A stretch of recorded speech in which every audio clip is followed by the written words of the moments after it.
stuff if you have things. Yeah, sure. I do. And then, yeah, and then we'll do what you're suggesting. Okay.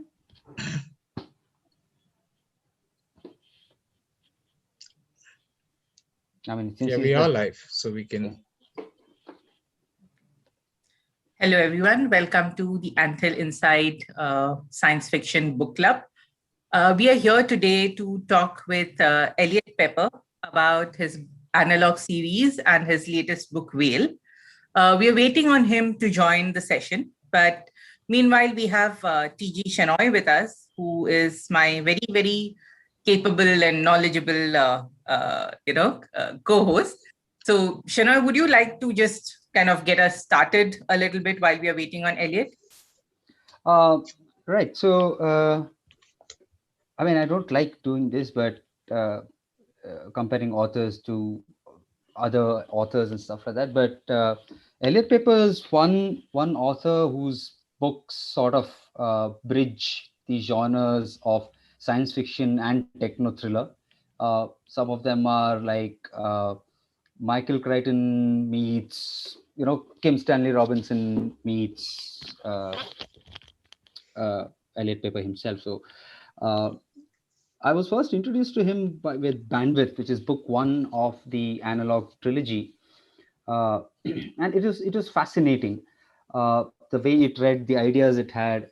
Uh, you know, William Gibson once famously said that the future is already here; it's unevenly distributed, right?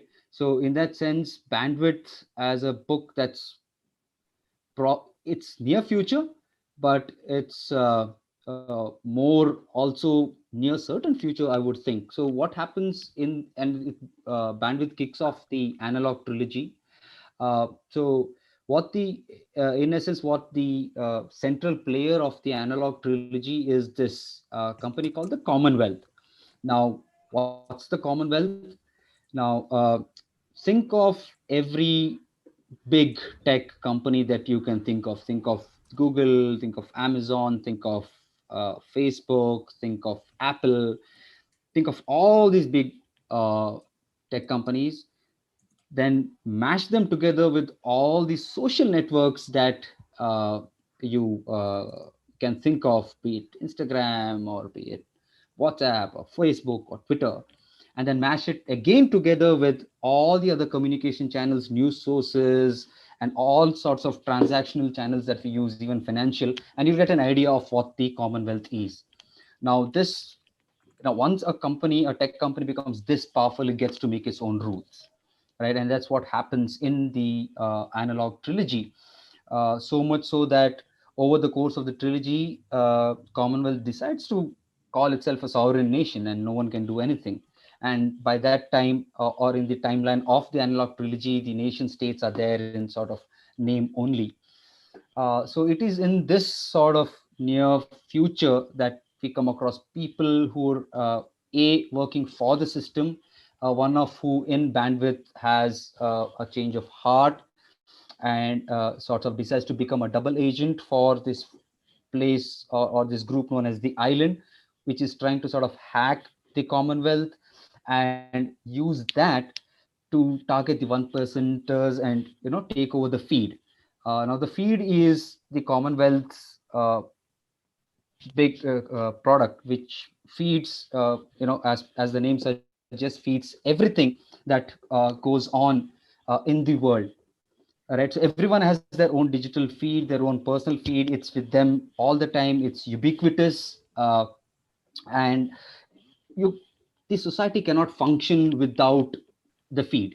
And the feed is brought to you, is a product of the Commonwealth, and the Commonwealth controls all the information that's flowing through the feed. It knows you better than yourself, and that's what this team of rebels and outsiders and hackers try to do, and to sort of use the Commonwealth system against itself and against the thing. Oh, hi, Eliot. Hello, you finally made it. Hello. Yeah. Apologies for being late. Apparently, even with the feed, without the feed, I can't avoid a few little technical issues on my end. So I appreciate your patience, and I'm really happy to be here. No worries. So we just thought we'd get things going and I was just doing a long-winded introduction to bandwidth and the analog trilogy and how it's about unevenly distributed futures. And one thing that it does well is sort of illuminate the present by examining the future. And while these books are near futures, we're not sure if they are near certain futures. But before we proceed, Vijayalakshmi, would you like to do the introductions to Yes, the thank you. podcast? Thank you, Shenoy. And welcome, Eliot. Glad to have you here. Thank you. A few instructions for the participants before we begin. Please keep your mics on mute. And if you have any questions, please type them into the chat box and we'll take them at the end of this session. To introduce my co-moderator today, TJ Shenoy is an SFF enthusiast, columnist, and critic. He is the writer of India's longest-running weekly SF column, New Worlds Weekly for Factor Daily, and the SpecFix column for Bangalore Mirror. He has appeared in various podcasts and lit fests to talk about SFF in general and Indian SF in particular. He hosts To Boldly Go, a fun SFF quiz every Saturday. He's also an advertising and marketing professional and is currently creative director at publicist Leo Burnett. Today, of course, we're speaking to the prolific and very, very far-sighted Eliot Peper. Eliot Peper is the author of Whale, Cumulus, Neon Fever Dream, the Uncommon series, and the Analog series. His speculative thrillers have been praised by the New York Times Book Review, Popular Science, San Francisco Magazine, Business Week, IO9, Boing Boing, Polygon, and Ars Technica. He has helped build technology businesses, survived dengue fever, translated Virgil's Aeneid from the original Latin, worked as an entrepreneur in residence at a venture capital firm, and explored the ancient Himalayan kingdom of Mustang. His writing has appeared in Harvard Business Review, The Verge, Tor.com, TechCrunch, Vice, and the Los Angeles Review of Books, and he has been a speaker at Google, Comic-Con, SXXW, Future in Review, and the Conference on World Affairs. He publishes a blog, sends a monthly newsletter, tweets more than he probably should, and lives in Oakland, California. Welcome, Eliot. Thank you so much for having me. It's a pleasure to be here. So, like we said, Shenoy was just giving us a bit of an introduction on the analog series. And Shenoy, in your review of Breach for Factor Daily, which I'll share the link for, you've advised readers that they should read the analog series before it becomes fact. So would you like to just kind of finish your thoughts on that? Yeah, I mean, that's what I tell people. I mean, for example, when I think it was Denmark or was it Finland sent an ambassador, right? Usually countries send ambassadors to other countries, to sovereign states, nation states. And also when Denmark or Finland sent an ambassador to Silicon Valley, I was like, okay, listen, this is like what happened in the analog trilogy, and where countries are sending ambassadors to the Commonwealth. So it's sort of it wasn't new to me because I read it in the analog trilogy. So which is why I said I'm not sure if the analog trilogy is near future or near certain future. So and how much it sort of picks up on the thread. So Eliot, how did you come up with this vision of this future of algorithmically what shall I say, curated realities, and what are those threads that you followed? Sure. Yeah. I mean, it's sort of interesting because science fiction. So much of science fiction is set in the future, and some of it, my books, are certainly set in the near future. But as a writer, when I was working on the analog series, it doesn't feel like I'm trying to predict it. Really, when I'm working on a new novel concept, it's because I'm a voracious reader. In fact, I love your science fiction column, and I've discovered many wonderful books through it. And so I read a lot. And I'm very curious. I'm the kind of person who, when I get interested in something, I will go down the internet rabbit hole forever. And then often I'll start asking people about it. So if I start learning about a topic, or I have a strange or surprising experience just in daily life, I'll try to learn more. And I'm sort of shameless in indulging my curiosity. And often that is where the seed for a new book comes from. And so in a certain way, William Gibson has this famous quote that the future's already arrived, it just isn't even evenly distributed. And I think that is just literally true. Like, there's a reason why that quote is repeated so often. We all, part of our lives are already in the future. We are living in someone else's future, they're living in ours. And so if suddenly you start paying attention to your life a little bit more, sometimes you'll notice these weird little details. And then as a writer, I like to play with that with thought experiment. So rather than thinking, what is a technology trend that I can extrapolate or something like that, I'll approach a new novel by saying, wow, this is a really fascinating thing that already exists. What if it was ubiquitous, right? What if suddenly something that right now feels like a toy and people enjoy as a toy, what if that became just the infrastructure of daily life? And then I'd say that the second thing that I sometimes think about when I'm trying to imagine a near future and to portray it in a novel is that technology is very often invisible. Like, the most successful, the most ubiquitous technologies, we don't even notice anymore, right? So clearly, if you're participating in this call, you have electricity. We have plumbing, right? We have we have asphalt on the streets. At one time, every single one of those things was cutting edge technology worldwide, right? And now they're so woven through the fabric of the infrastructure that we live with that they don't feel like technology anymore, even if they still are. And so when I'm trying to write about the future, I often go for that. So for example, the feed is notable in the fact that the mechanics of it are never described, right, in the book. And that's very intentional, because when I drive to meet a friend for dinner, at no point during that drive do I think about how an internal combustion engine works, right? And I wanted to make sure that felt that all of the technologies portrayed in the novel feel that way to the characters living them.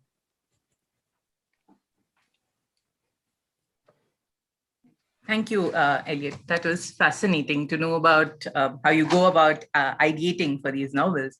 The one thing that really struck me about the analog series is the club analog itself, because it's this one place where people go to unplug, and you really notice, like, it really disorients people when they go in there.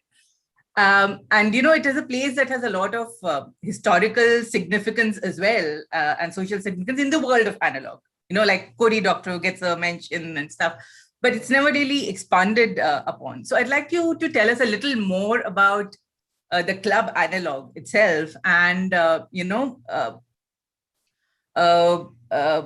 what role do you think spaces such as analog would play in the future?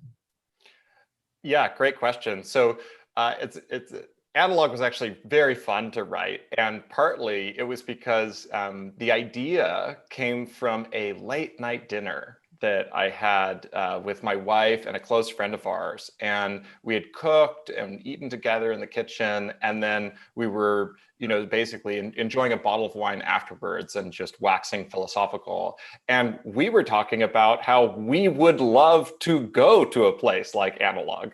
So we were talking about how connected we feel to the internet all the time, right? And how ubiquitous phones are, and how how socially frustrating it can be if you're catching up with friends and people are pulling out their phones and it's interrupting conversations because they're getting and receiving texts, right?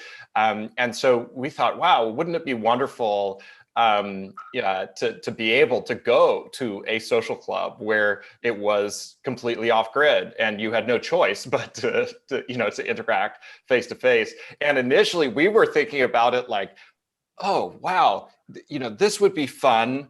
It doesn't exist yet.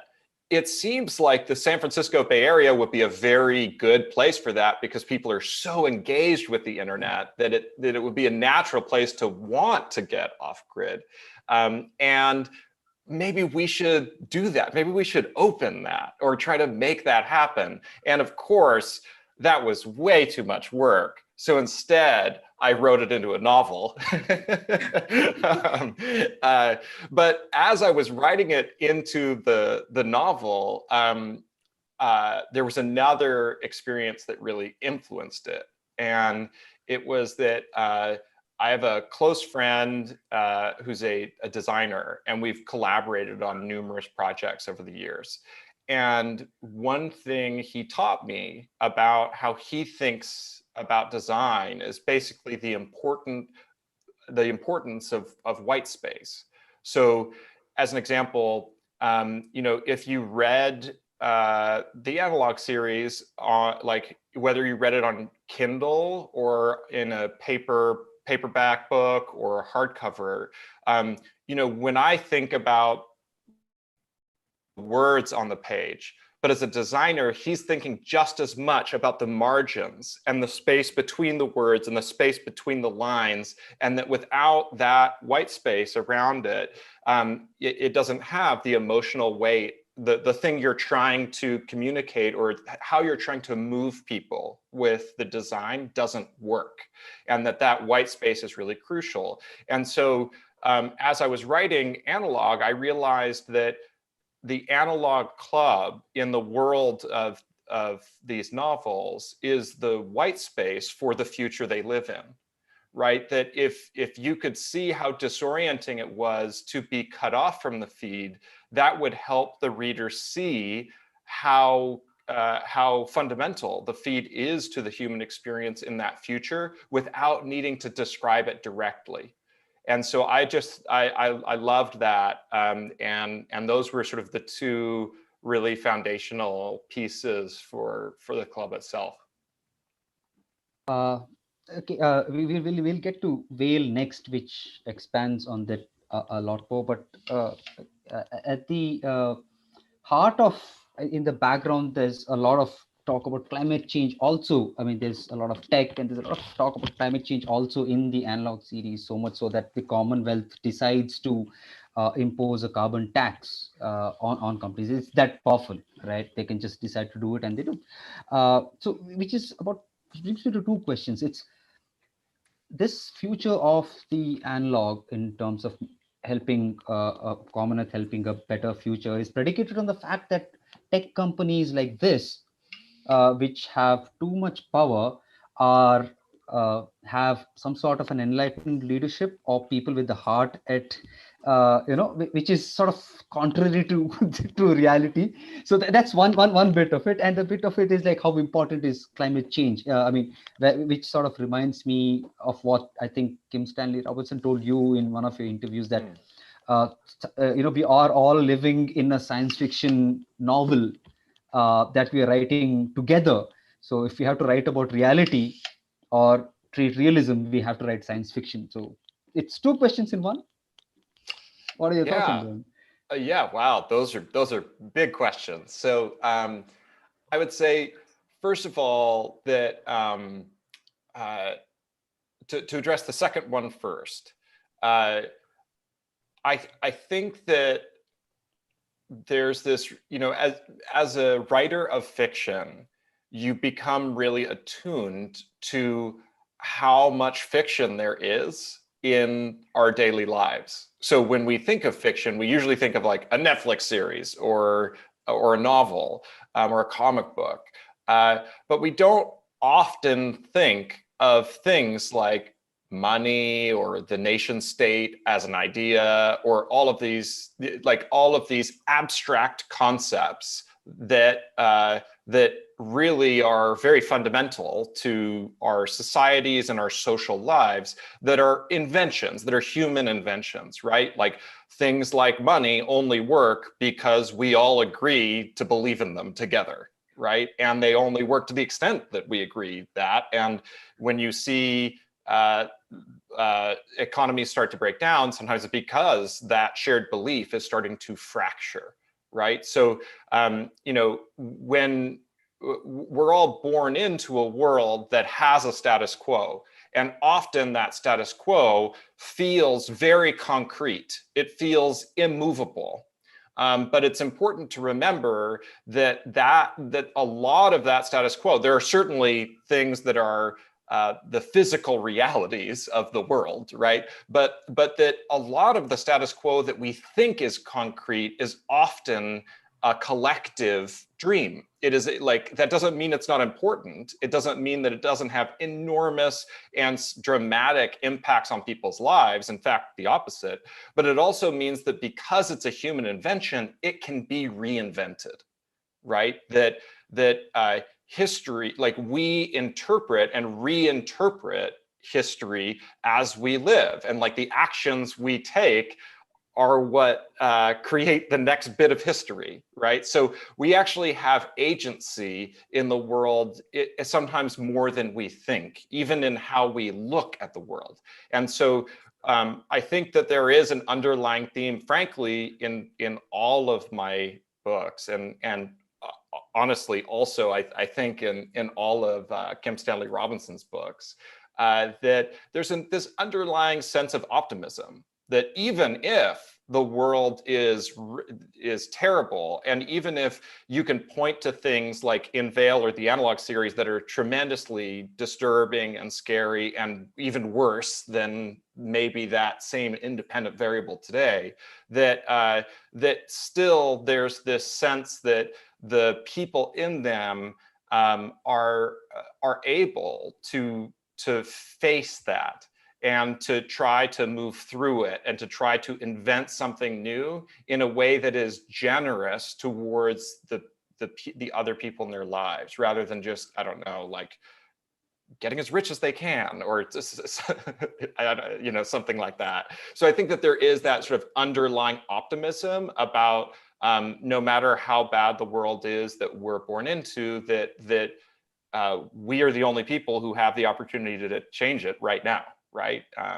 So I think that's maybe the second part of your question. And for the first one, with Commonwealth and how it starts to play in the geopolitical world and institute that carbon tax, I think that there's this, like, one sort of character arc in the story is that Rachel, who was Commonwealth's founder, like many of the founders of today's tech giants, started by inventing something she wanted, right? It was and it was small when she started it. Like Commonwealth wasn't what it became ultimately. It was a startup, right? And if you think of many of the big Silicon Valley companies whose founders are still alive and in charge, their first few years with that company, it was like a tiny group of friends working on something that didn't feel serious, or that didn't have any influence outside of whatever they were actually coding. And so for Rachel, she's over time, her little invention has turned into this hugely dominant institution where any decision she makes has these cascading consequences for billions of people. And but she hasn't wrapped her head around that yet, right? It's almost like her psychology is stuck early on, where it hasn't caught up with the scale of the success of where her company has gotten. And frankly, I think that is already the case with a lot of Silicon Valley tech giants today, where like if you got to know the founders personally, you would probably be like, oh, you're a genuinely nice human being who's sort of trying to do the right thing. But the scale of the decisions they're making, they haven't caught up to it yet. Their sense of responsibility hasn't yet caught up to the scale of their decision making. And so that's part of what Rachel is going through in the series, is that she is trying to figure out, she's starting to realize, she's starting to see that, that her moral compass has to catch up with the consequences of her decisions. And I think that the other half of Commonwealth taking action on climate change by instituting a carbon tax is also what you alluded to before, with Denmark sending diplomats to Silicon Valley, where in a sense, this is Commonwealth maybe doing something that many people today would agree with and cheer on. But in another sense, it is a private company that internally is completely authoritarian. That's sort of where it gets to in Breach, right? And how it sort of changes. But it's a private company that is starting to make global policy, right? It's effectively displacing the UN by doing something like this. So in that sense, it might be it might be sort of a we would consider, maybe everyone on this call would like agree with that they might vote for that policy, but nobody voted for that policy in the books, right? It was this unilateral decision. And I think that is also pretty characteristic of a lot of tech giants, where they'll do what they think is right. And it may not be right for many other people, but they'll make that decision anyway. It is right for them, but but thankfully there are counterbalances, like those little rebels at the island, right? And there's Miss Kim and all those people who sort of try to strike a counterbalance. And I mean, saying anything more would sort of be spoilery. So I will hold my horses there. I believe Vijay had a question. Yeah, I mean, I was just picking up on that point about that he was making about, how Rachel hasn't caught up, or her moral compass hasn't caught up to the enormity of, what Commonwealth is and what the feed can do. And I was just thinking that, of course, in the book, she has people like Dag and Diana and, others around her who are willing to wear the white hat and, help her make decisions that lead to something better. But I was wondering what we can do in the real world to ensure that there's some sort of, accountability or ethicality within the tech world. Yeah, wow, that's a huge question. And I think you're the right person to ask it to, because you've been a part of the tech world, you've been a part of startups, you've been part of Scout and a lot of these. So you have an insider's view of how the gears mesh together. So yeah, so okay, yeah, that's really deep, and I'm going to have to see if I can summon something here. So I think that there are a few things to keep in mind. I mean, like, the first is that when it comes to having a moral compass yourself, right? I mean, a lot of that is about listening rather than talking, right? And like, I'm saying this as a writer, so basically, like, I have the hubris to believe that things I write other people might want to read. Like, you sort of have to if you're going to write anything. But I think that there is this. So, like, first of all, I would say develop your own moral compass, because it's hard to lead others if you aren't sort of firmly footed yourself in what you believe about the world. The second is, like with anything else, to lead by example to the extent possible. So that doesn't mean that everybody has equal sway to lead by example, but like, even in your personal lives and in my personal life, like, I try to like, I try to act on the values that I hold dear, even if it's in a very small way, right? So as an example, my parent, like many people in the United States and in California, I'm the son of immigrants. So my mother is Canadian, my father is Dutch, my wife is Colombian, and my grandparents fled here in the wake of World War II. My grandfather's family was all killed in the Holocaust, and he was the only survivor. And him and his wife fled here. Effectively, the same is true for my wife. Like her family fled the drug violence in Colombia in the 90s and moved to the United States. And so we're really attuned to the problems that immigrants have moving to the US. It's such a real part of our family lives every day. And so I don't have the power to like force the US Senate to like make better immigration policy. I can obviously like vote for one senator or another, but I don't unilaterally have that power. But what we try to do, so 2 years ago, we volunteered and hosted a Ugandan refugee in our home for 9 months and helped him find a job and figure out life here and connect to other local organizations and other Ugandans who live here in Oakland. And we learned so much more from that experience than we did from years of reading and advocating for immigration policy, right? So I think that finding ways to act in your personal life is very powerful and is also very informative. You'll learn a lot more from it. And then when it comes to tech companies in particular, I mean, frankly, the reason, to the extent that they need our guidance about having a better moral compass, like Rachel needs DAG and others, is because they hold power, right? They've accrued all this new kind of power. And so they need the same kind of reminders that anyone else with power needs. The sort of the wealthy, or people who hold a lot of political power, or people who hold a lot of social and reputational power, like celebrities, right? People hold different kinds of power in society, and basically they need the same reminders as anyone else. And so that means,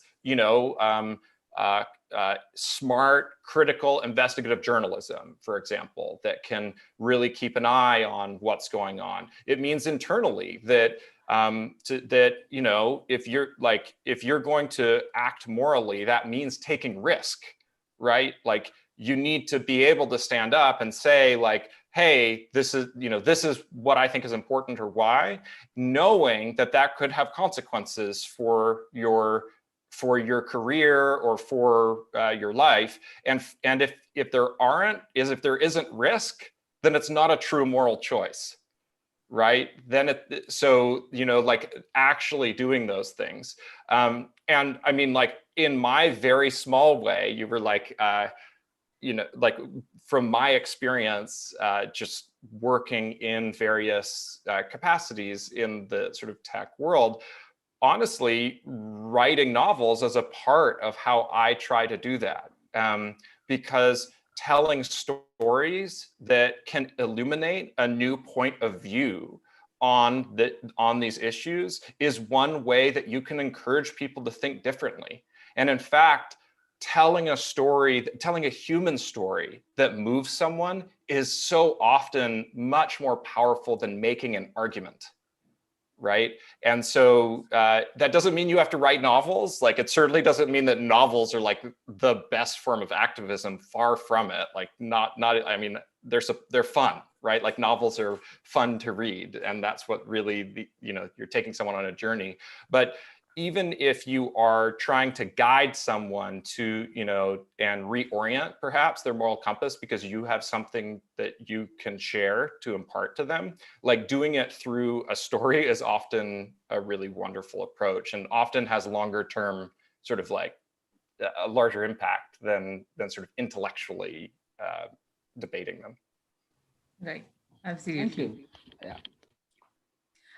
Thank you, Eliot. I think let's move on to talking about whale now. We'd like you to do a little reading from whale, but before that, Shenoy, could you just introduce us to whale and tell us what it's all about? Yeah, so while Elliot looks for a book or readies the passage that he's going to read for us, would you? So let me just give you a quick.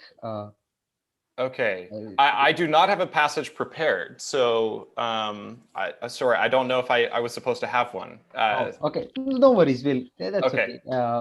Sure. Let me just intro it and then we'll get Sure. to Sounds good. think about whale. So I'm glad you spoke about about human relationships and how a story is a good way of getting a point across, because that's actually what happens in whale. Right, it has been described as science non-fiction for a large part of it. So what, for those of you who haven't read whale, what happens in whale is that while the analog trilogy was about quote unquote hacking people and hacking existing systems, we moved to actually hacking the climate. Right, so and if the climate change was in the background of the analog trilogy, it comes front and center in whale.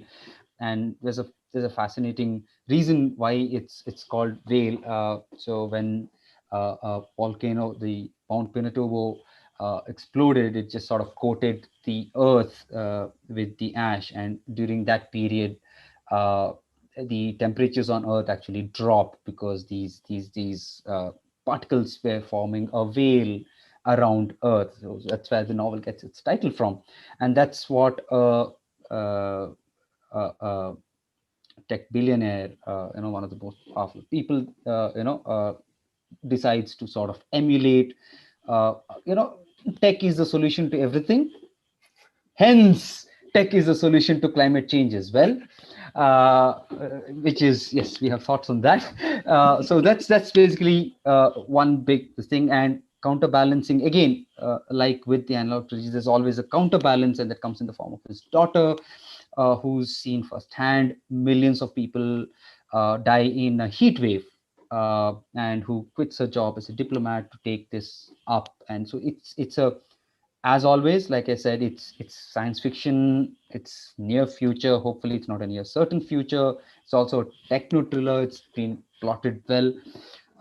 So this whole thing about hacking the climate, you play your cards and where he was inspired from. But why did you decide to write a book about climate change? Was it to do with, like you said, if I put it in the context of a human story, maybe people will realize the consequences, the very human consequences of it? Because there's a lot of talk about diplomacy and climate science, and you have negotiations in it, sort of it, like I said, it's also, that's why it's been described as science non-fiction. Yeah, so the origin story, so often the origin story for a novel is sometimes vague. Like, I'm not exactly sure where that novel might have come from. The idea sort of starts percolating, and then over time it takes a shape. But with Vale, it was immediate. I can point to a really specific moment. And I was actually listening to a podcast, not unlike all of our conversation right now. And it was with a science journalist, Charles C. Mann, who was being interviewed on the Conversations with Tyler podcast. And he had an offhand comment for, I don't know, spent 2 or 3 minutes talking about effectively climate hackers.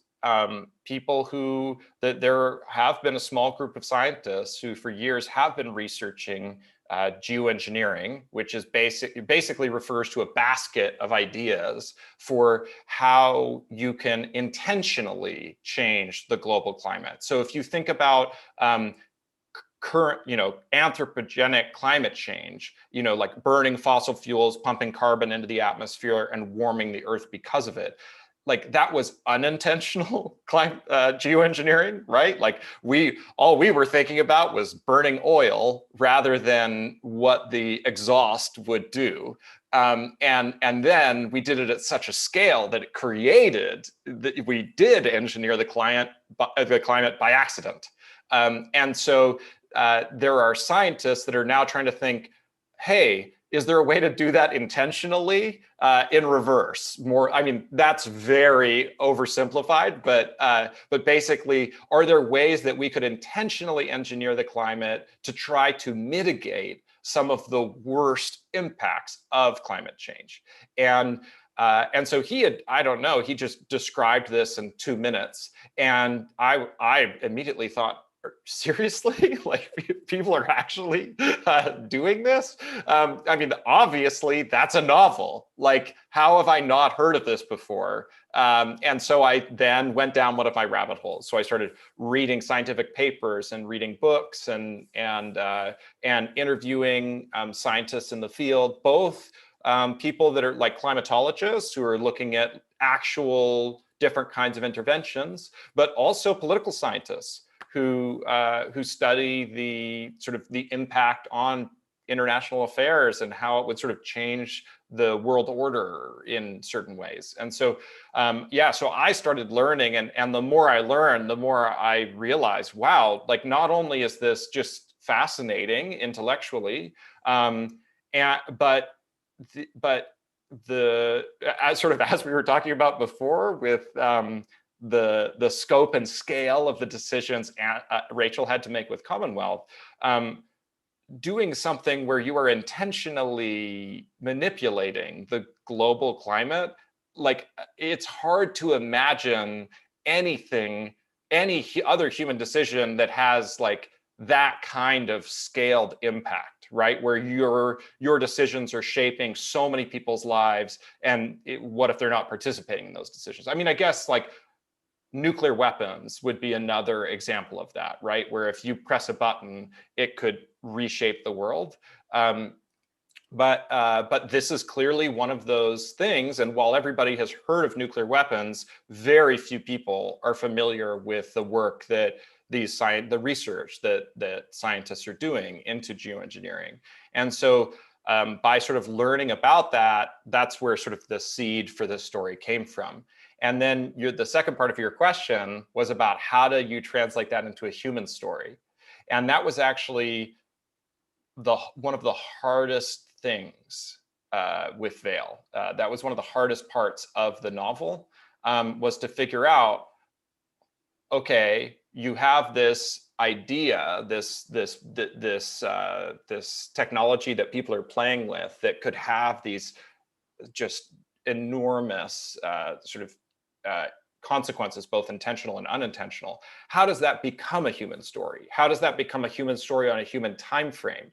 Because just like with climate change with fossil fuel, part of the reason why I think humans have struggled so much to address it in a meaningful way is because it happens over decades, right? It's something where actions we took a long time ago play out over decades, and we're not very good at that. Like we're really good if a baby touches a stove, it burns them and they pull their hand away, and it's a really quick reaction time.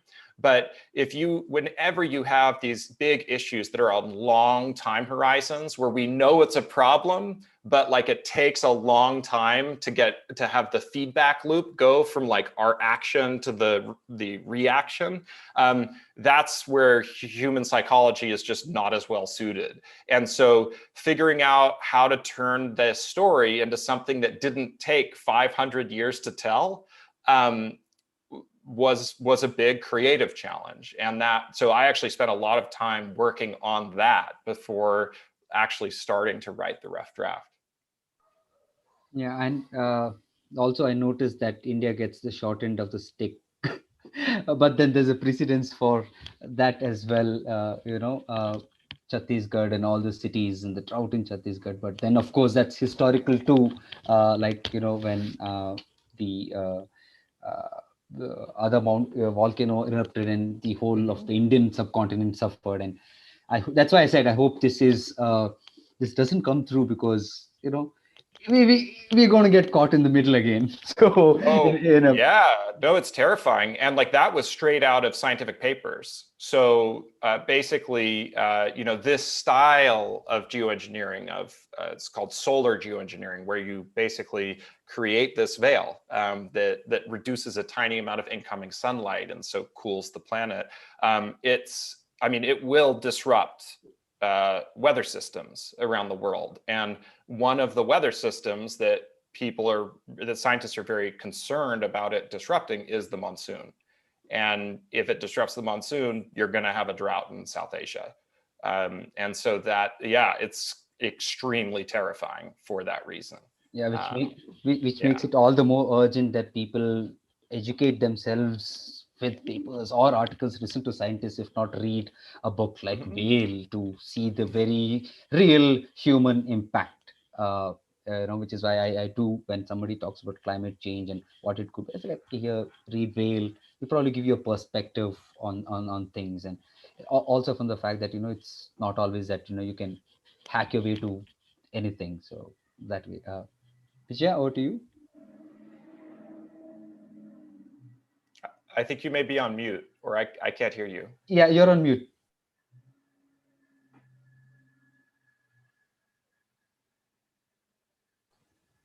Technical glitches. Yeah. At least I'm not the only one. This makes me look good, right? Technology was supposed to make our life easier, but then it just shows our dependence on it. I mean, of course, without the internet and without tech, we couldn't be having this conversation. We are in one time zone. You're 4 or 5 time zones away. We wouldn't have had it, and that's like you said, it's only when it goes away. Yeah. Right? It's only when the flush doesn't work that you realize that, hey, listen, yes, absolutely. It was otherwise it's just muscle memory and just goes on. Okay, Vijaya seems to have sort of dropped. Maybe she'll hop on. Yeah. So I'll ask on her behalf. So sure. You said that in your afterword you write that one of the inspirations for Whale was The Wizard and the Prophet by Charles Mann, and then you told us that you're a voracious reader, and you also have this newsletter that you send out regularly about the books that you love. And let me say, as someone who's subscribed to it, it's like fabulous. I get a lot of recommendations from that. But my question is very simple for the people here, or who might be watching on YouTube, or who'll catch up on the video later. If you had to recommend, say, 3, 4, say 5 books that people could read after they're done with the analog trilogy and with Whale, which sort of is in the same vicinity, or expands on the themes that are dominant throughout these 4 books, the trilogy and Whale. What would those 3 or 4 books be? Okay, great question. So let's see. I'm going to give a couple of very different recommendations. So one is, if you read the analog series and you read Vale, and you're really fascinated by sort of the thought experimentation around climate change. What could the world look like in the next few decades, and what are the possible responses we might take to it? I would highly recommend Kim Stanley Robinson's The Ministry for the Future, which you already mentioned Stan's books before, and it's a lot of reviewers have compared it with Vale. So I think that's a fun one to add to the list. Now, let's go. That was a zig. Now here's the zag. If what resonates with you in the books is sort of the philosophical ideas that the characters are wrestling with, and that honestly a lot of this conversation has been about, I would highly recommend a very short book that is extremely fascinating called Finite and Infinite Games by James P. Carse. And it's maybe 150 pages long, but it is just chock full of sort of these really interesting philosophical examples of how to think about the world and how you can reinterpret your own thinking about the world. And I think that there's not a single idea in that book that is thematically connected to everything in these books, but just sort of I think the perspective that he brings to looking at the world and being curious about it is really on point. Another nonfiction book, if what you really enjoy is like the technology in the books and how that evolves, Kevin Kelly's What Technology Wants is just spectacular. It's probably the most thought-provoking book I've read about technology's role in the world. And so I highly recommend that. And then finally, for the science fiction readers out there who sort of like how the books bring this together and reimagine our social and political institutions and all of that, I know that you have interviewed Malka Older, so my cheat recommendation is Infomocracy. But another, the one that I'll put on top of or alongside Malka's books is Ada Palmer's To Like the Lightning. It's a 4-book series. The fourth and final book comes out later this year, and Ada is amazing. She's a professor of history at the University of Chicago. And so she spends her day job is Renaissance history. And she brings that perspective to writing about the future.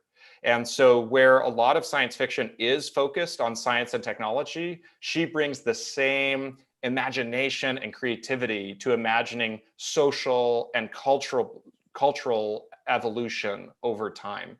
And so I absolutely adore that series and highly recommend it. I mean, absolutely, me too. I mean, like, here you go. Perfect. Perfect. It's there. Yeah. It's there. Yeah. I mean, so yeah. Yeah.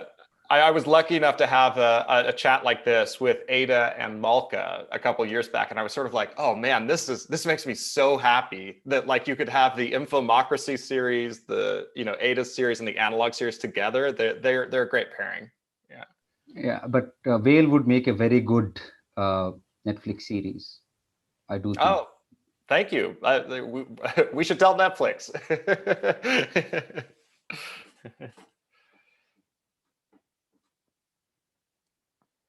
Vijay?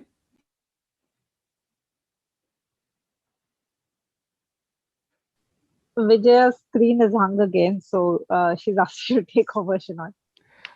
Okay. Okay. Yeah, she's back. Yeah, my internet connection is really unstable, so I don't know what's happening. But yeah, not having a good internet day today. But yeah, what I was going to say before Zoom decided that it wants to kick me out is that I really loved how Whale ends and the solutions that it tries to come up with. So especially in light of what Shenoy was saying with reference to India, I think it's important that people read the book and have a look. I think let's move on to audience questions now before Zoom decides it wants to kick me out again. We have a question here from TCV. In Whale, the core theme is climate change and our desperate attempts to reverse it. Do you think A, human-induced climate change is reversible within a time frame in reality? And B, sorry, what is the rest of that question? Shenoy, can you see it? Sorry, Yeah, I'll read it. So the first part of the question is human-induced climate change is reversible within reversible within a reasonable time frame in reality? And the second part of the question is, are companies and countries that grew rich on the back of fossil fuel now playing the quote unquote sustainability card to grow richer once again, leaving poor countries poorer in the name of green taxes? So that's a question from TCV. Yeah, so both are very thorny and really good questions. To tackle the second one first, I think you're absolutely right. I live in a country that grew immensely rich off of oil, and I think that I think a lot of people living in countries that developed off the back of oil and became rich because of it, and now have a lot of wealth because of it. There's a blindness to the fact that an intentional blindness to that reality, right? And to the fact that sure, climate change may be a moral imperative, but so is ending poverty, right? So are any country that wants to create a better life for itself, for its citizens. Like that is the moral quandary that's basically one of the hardest problems within the sort of geopolitics of any kind of climate agreement. And so, I mean, effectively, I basically think you're right. That's an enormous issue, and there's no easy answer to it politically. For the first question, I don't think that, so the Earth system, which includes sort of the atmosphere and our climate, but it's even larger than that, right? It's the water cycle, it's the biosphere, the whole Earth system that we live within, all of the natural and physical processes and human processes that shape it is so enormously complex that nobody understands it. Like we do our best, right? The best climate models in the world are trying to create a simplified version of that in software that you can play forward to see what might happen, right? But like the Earth system is far more complex than our understanding of it is right now. And because of that, I don't think that any climate change is reversible. So that doesn't mean that that you can't make the world more comfortable or better or safer or whatever than our current trajectory is. But if you imagine a child's toy with a clockwork motor where you like screw up the back and then it walks along the table, like you can imagine in your head the gears going in reverse, right? That you could almost walk it back and it screws the back up, right? And that is that's what I think when I think reversible. It's like, oh, can we turn the world back into what it was before we started burning oil everywhere? I think that the Earth system is far too complex for that to be a useful metaphor, because we can't turn back the clock. The only question is, how do we move forward in a way that is less destructive to human lives and to other species, right? How do we chart a course forward that helps that huge, enormous system evolve toward a direction effectively that we want, right? Collectively. And I think that's the challenge. So when I think about the sort of inevitability of certain aspects of climate change and what to be done about them, like I'm trying to think, how do we invent a new way, a new path to move forward, rather than how to return the Earth system to a previous state, if that makes sense. It does. Thank you, Eliot, for that. Thank you, Eliot. Okay, we are almost at the end of our hour. So before we close, just want to make sure that if the participants have any more questions, either here or on YouTube, this is your chance. Last few minutes. Yeah, maybe in the meantime, one comment that, Shenoy, I think you made was about how technology is always the solution to our problems, right? No, I did this when I said that. Right. No. Oh, no. Yeah, sorry. You definitely had the quotes. They were really good. It was very appropriate quotes. But, I think that one thing I was thinking about while writing Veil is that technology, is sort of always the solution to our problems. The only issue is that as soon as you invent a solution, you're inventing a whole new set of problems. Right. So, like even with climate change, which is what we've been talking about for the past few minutes, and how it is unintentional geoengineering, we burned so much oil because it was so useful, right? Like we invented cars, we invented planes, we used oil in so many industrial processes. We used it because it seemed like a great solution to a whole host of human problems. Like in the end of the 19th century, you had New York City was drowning in manure, and they got all the smartest futurists and urban planners and scientists together. There was a big conference, I think it was 1898, where they asked, what do we do about this manure problem, right? How can we have a city that doesn't have this enormous issue where there are piles of feces on the street everywhere all the time, enormous spread of disease. It's just untenable.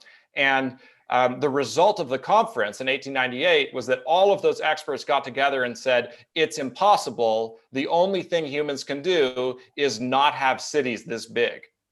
That everyone should leave New York and move back into towns in the countryside, because if you're going to have this many people together, you're going to have a lot of horses because they're dragging around material and supplies and all this stuff. So we're just never going to have cities that are ever larger than New York City in 1898, right? And of course, a few years later, you have the Model T and you have cars, and within 15 years, basically, this manure problem ceased to exist.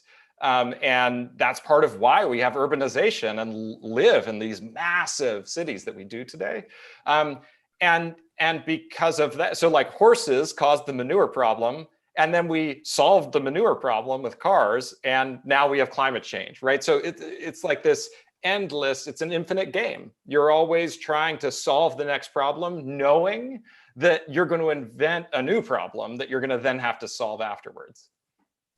And so that I was trying to play with that with Veil as well. Yeah, that's fascinating. That is fascinating. And this actually reminds me of. Sorry, Shenoy, you were speaking. No, nothing. Good perspective on Veil. Yeah. Go. Yeah. Now I was saying that it reminds me of the lawn story in the first analog series book, which also is, equally fascinating.